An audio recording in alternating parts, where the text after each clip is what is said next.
Hey guys, just want to throw this out there real quick. I mean, it's not really anything important or big. It's 1,000 times discussion, and it's bike straps. So we got guys, they heading out to Daytona. That's in full swing right now. It's March 4th right now. Don't quit till the 9th. Wish I could be there, but I can't. But that's all right. We got Bike Week down at Myrtle coming up. That'll be soon enough. But the reason why I'm talking about this is because you hear everybody talking about, how do you strap your bike down?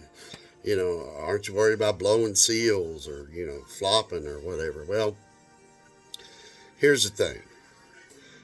I use a couple different methods, and you know, hear me out. Hear me out.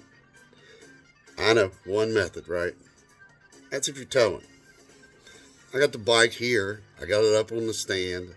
I got a center jack, and you'll see me kind of strap the bike down by the bars a little bit. Makes it a little bit easier for me to handle. Plus, my stripes are a mile long. I'm gonna have to make something for that. But yeah, I just go off the handlebars down the tie down. I mean, there's no real tension on those straps. The only thing I'm doing is just using the strap just to steady the bike so it won't fall one way or the other. If you do it right, your center stand should be the safety of it all. Um, but, then again, there's guys out there, they, you know, rip through anything and throw 100 pounds at a 5 pound job. So let's take a look at it.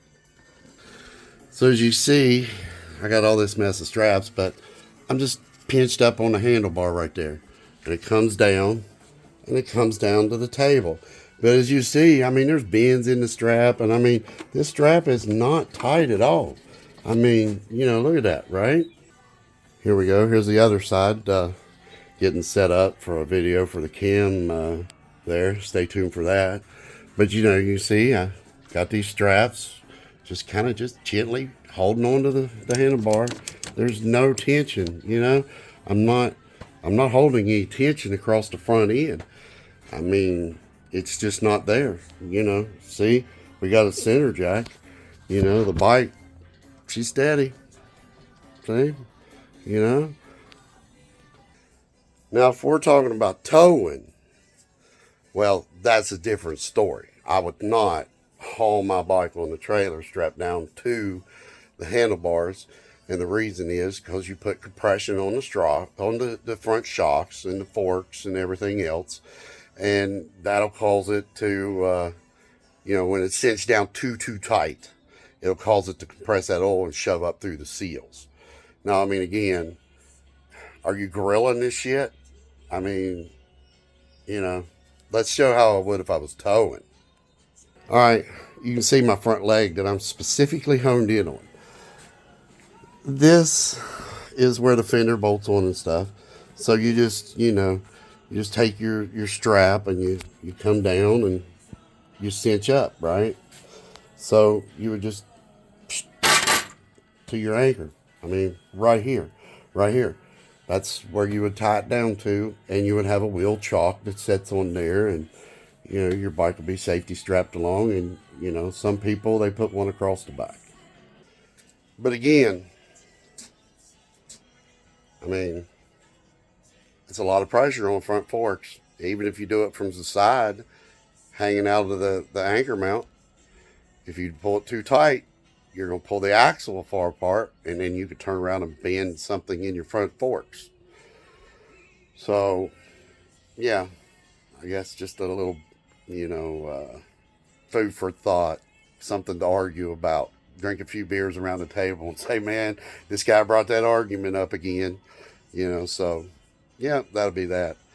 On another little note, got a mail call today come out, and there was another video I was talking about the rear tire, about putting it on, and there was a special spud type wrench, a wrench made that you can put with your torque wrench, and you do have to use an extension with that setup.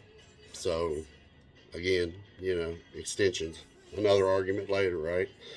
So I mean, this is our little tool. This is all it is. It's just a little thing. It's got a nut or a square in the end of it for your half-inch drive, and you put that on there. I'll show you what it looks like. So as you can see, right here's the back side of our axle nut. And that goes in there like that. Preferably, it's a little harder this way. And you see it's pointing down. It's underneath your exhaust.